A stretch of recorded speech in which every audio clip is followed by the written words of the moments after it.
ബ്രസീലിലെ മിനാസും ഫ്രാൻസിലെ പാരീസും തമ്മിൽ എന്തെങ്കിലും ബന്ധമുണ്ടോ എന്ന് ചോദിച്ചാൽ ഇല്ലെന്ന് തന്നെ പറയാം. സാംസ്കാരികമായോ ചരിത്രപരമായോ ഭൂമിശാസ്ത്രപരമായോ ഒരിടത്തും ഇരു ഭൂഭാഗങ്ങൾക്കും സാമ്യതയില്ല. പരുക്കൻ ഭൂപ്രദേശമാണ് മിനാസ്. ഉയരമേറിയ കൊടുമുടികളും ചില നദികളുടെ ഉത്ഭവ കേന്ദ്രങ്ങളുമുള്ള നാട്. പോർച്ചുഗീസ് അധിനിവേശകാലത്ത് ബ്രസീലിലെത്തിയ പറങ്കികൾ അവിടം കേന്ദ്രീകരിച്ചിരുന്നു. ബ്രസീലിനും മിനാസിനും പറയാനേറെയുള്ള യൂറോപ്യൻ ബന്ധം പോർച്ചുഗീസുകാരാണ്. പാരീസോ അതൊരു സാംസ്കാരിക ഭൂമിയാണ്, ലോകത്തിൻ്റെ ഫാഷൻ സിറ്റിയും. മിനാസിൽ നിന്ന് പാരീസിലേക്കുള്ള ദൂരം 8654 കിലോമീറ്റർ ഉണ്ട്. മിനാസിന് അത്ര വേഗം എത്തിപ്പെടാവുന്ന നഗരവുമല്ല പാരീസ്. പക്ഷേ ഇരു രാജ്യങ്ങളെയും കണക്ട് ചെയ്യുന്നത് ഫുട്ബോളാണ്.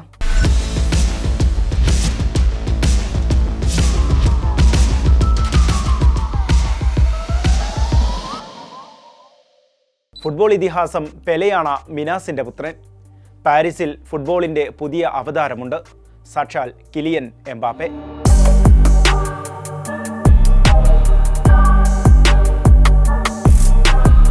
നമുക്ക് ഒരിക്കൽ കൂടി ഖത്തറിലെ ലുസൈൽ സ്റ്റേഡിയത്തിലേക്ക് പോകാം.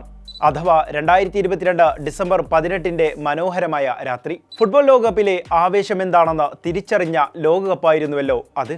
അന്ന് 123-ാം മിനിറ്റിൽ അർജന്റീന ആരാധകർക്ക് ഇന്നും നെഞ്ചിടിപ്പേറും. അവിടെ കളി തീർന്നുവെന്ന് മെസ്സി ഉറപ്പിച്ച നിമിഷമായിരുന്നു അതെന്ന് വ്യക്തം. അദ്ദേഹം നിസ്സഹായനായി ആ നിമിഷം മൈതാനമധ്യേ നിൽക്കുന്ന കാഴ്ച പിന്നീടാണ് ലോകം കണ്ടത്. കോളോമുവാനിയുടെ ആ ഷോട്ട് എമിലിയാനോ മാർട്ടിനസ് രക്ഷപ്പെടുത്തിയില്ലായിരുന്നുവെങ്കിൽ ഫുട്ബോളിലെ മൂന്നാം ഫ്രഞ്ച് വിപ്ലവമാകുമായിരുന്നു അത്. 1998, 2018, ശേഷം 2022 തുടർച്ചയായ രണ്ടാം ലോകകപ്പോടെ ഇറ്റലിയും ബ്രസീലും കുറിച്ച റെക്കോർഡിന് ഒപ്പമെത്താനും ഫ്രാൻസിനാകുമായിരുന്നു. അന്ന് ഫൈനൽ വിസിൽ മുഴങ്ങുമ്പോൾ കിലിയൻ എംബാപ്പയുടെ കാലിൽ നിന്നാണ് ആ പന്ത് അർജന്റീനിയൻ ബോക്സിൽ നിന്ന് പൗളോ ഡിബാല തട്ടിയകറ്റുന്നത്.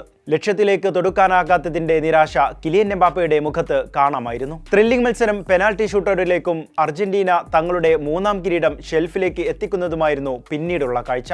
അന്ന് പക്ഷേ ഫ്രാൻസ് ജയിച്ചിരുന്നുവെങ്കിൽ കിലിയൻ എംബാപ്പയുടെ റേഞ്ച് എന്താകുമായിരുന്നു എന്ന് ചിന്തിച്ചിട്ടുണ്ടോ? 3 ലോക കിരീടമുയർത്തിയ ഇതിഹാസ താരം പെലെയുടെ നേട്ടത്തിലേക്ക് ഒരു ലോകകൂടി മതിയായിരുന്നു അദ്ദേഹത്തിന് ഒരുപക്ഷെ ഇന്നേക്ക്. പെലെ കുറിച്ച റെക്കോർഡുകളെ മറികടക്കുകയാണിപ്പോൾ അയാൾ. ഇതാ സെനഗലിനെതിരായ മത്സരത്തിൽ എംബാപ്പെ പെലെയെ മറികടന്നൊരു റെക്കോർഡ് കുറിച്ചിരിക്കുന്നു. 2 ഗോളടിച്ച് ലോകകപ്പ് ഫുട്ബോൾ ചരിത്രത്തിൽ പെലെയെ മറികടന്ന 14 ഗോളായിരിക്കുന്നു പാരീസുകാരനായ 27-കാരന്. പെലെയുടെ ഗോൾ നേട്ടം എത്രയാണെന്നോ? 4 ലോകകപ്പുകളിലായി കളിച്ചത് 14 മത്സരങ്ങൾ, നേടിയത് 12 ഗോളുകൾ. 1958 ലോകകപ്പിൽ 6 ഗോൾ, 1962-ലും 1966-ലും ഓരോ ഗോൾ വീതം, 1970 ലോകകപ്പിൽ 4 ഗോളും. ഇതിഹാസ താരത്തെ മറ്റൊരു ബ്രസീലുകാരൻ മറികടന്നത് പിന്നെയും 36 വർഷം കഴിഞ്ഞാണ്. റൊണാൾഡോ ആ റെക്കോർഡ് തകർത്തത് 2006 ജർമ്മൻ ലോകകപ്പിലായിരുന്നു. മൂന്നാം ലോകകപ്പിന്റെ മാധുര്യത്തിലാണ് കിലിയൻ എംബാപ്പെ. ഇനിയും നീണ്ടകാലം കരിയറുള്ള മനുഷ്യൻ. ഫ്രാൻസിന്റെ എക്കാലത്തെയും മികച്ച ഗോൾ വേട്ടക്കാരനാണ് ഇനി അയാൾ. ഒലിവർ ജിറൂദിന്റെ 57 ഗോൾ നേട്ടത്തെ അയാൾ ഒറ്റ മത്സരം കൊണ്ട് മറികടന്നു. അത് ലോകകപ്പിലെ സ്വപ്നസമാനമായ മറ്റൊരു തുടക്കത്തിലൂടെയാണ്. തോൽപ്പിച്ചത് സെനഗലിനെയാണ്. ഫ്രാൻസിന് അതൊരു മധുര പ്രതികാരത്തിന്റെ മത്സരം കൂടിയായിരുന്നു.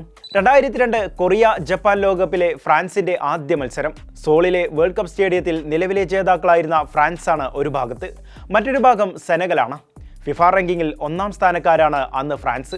42-ാം സ്ഥാനക്കാരായ സെനഗൽ പേരെടുത്ത ഫ്രഞ്ച് പടയാളികൾക്ക് മുമ്പിൽ ഒന്നുമല്ലായിരുന്നു. പക്ഷേ ബൗബ ദിയോപ്പും ഹാജി ദിയോഫും പോലെയുള്ള പോരാളികളുണ്ടാകുമ്പോൾ എങ്ങനെ തോൽക്കാനാണ് എന്ന ബോധ്യം സെനഗലിനുണ്ടായിരുന്നു. അന്ന് ആ മത്സരം ഫ്രാൻസ് തോറ്റത് ഇന്നും അവരെ വേട്ടയാടാറുണ്ട്.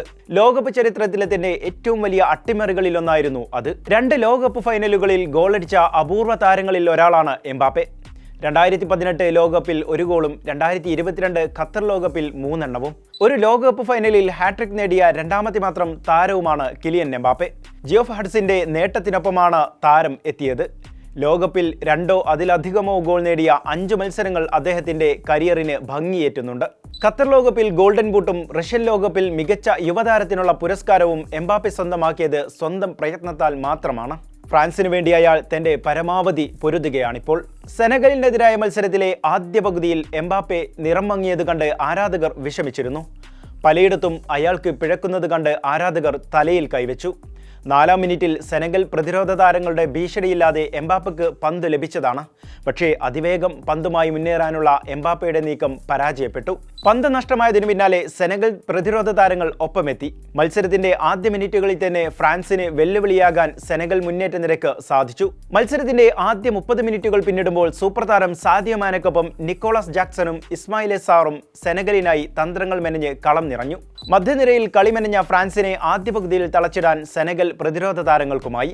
രണ്ടാം പകുതി പക്ഷേ ഫ്രഞ്ച് താരങ്ങളുടെ അഴിഞ്ഞാട്ടമായിരുന്നു. കളിക്ക് ചൂട് പിടിപ്പിച്ച് കിലിയൻ എംബാപ്പയും ഒലിസയും കളം വാണു. അതിനിടെ ഈ ലോകകപ്പിൽ തന്റെ ആദ്യ ഗോൾ കുറിച്ച് എംബാപ്പെ വരവറിയിച്ചു. ഇഞ്ചുറി ടൈം ഗോളിലൂടെ അയാൾ തന്റെ പേര് ലോകകപ്പ് ചരിത്ര പുസ്തകത്തിലേക്ക് കൂടി എഴുതി ചേർത്തു. ആ ഗോൾ നേടി കിലിയൻ എംബാപ്പെ ഓടിപ്പോയത് കോച്ച് ദിദിയെ ദശാമിനടുത്തേക്കാണ്. കെട്ടിപ്പിടിച്ചായിരുന്നു ദിദിയോ ദശാം തന്റെ പ്രിയപ്പെട്ടവനെ വരവേറ്റത്. ഈ ലോകകപ്പോടെ ഫ്രാൻസിന്റെ പരിശീലക വേഷം അഴിച്ചുവെക്കാൻ തയ്യാറെടുക്കുന്ന ആ മനുഷ്യൻ ആഗ്രഹിക്കുന്നതെല്ലാം ആവോളം കൊടുക്കുന്നുണ്ട് എംബാപ്പെ. കിലിയൻ എംബാപ്പെ ജനിക്കുന്നതിന് 5 മാസവും 8 ദിവസവും മുമ്പാണ് ഫ്രാൻസ് ലോകകപ്പിലെ കന്നി കിരീടത്തിൽ മുത്തിയത്. അദ്ദേഹം 20 വയസ്സിലെത്തുമ്പോൾ ഫ്രാൻസിന്റെ ഷെൽഫിലേക്ക് 2ാം കിരീടമെത്തി. 2ാം ലോക കിരീടത്തിനു വേണ്ടി 20 വർഷമാണ് ഫ്രാൻസ് കാത്തിരുന്നത്.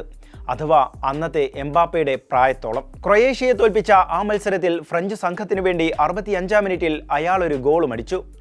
ഓരോ മത്സരവും തൻ്റേതാക്കാൻ അയാൾക്ക് മിടുക്കുണ്ട്. സ്വയം നവീകരിച്ച് ആ മനുഷ്യൻ ലോകത്തോളം വളരുകയാണ്. ഈ ലോകകപ്പിലും അയാൾ വരവറിയിച്ചിരിക്കുന്നു. ഇനി കാണാൻ പോകുന്നതാണ് പൂരം.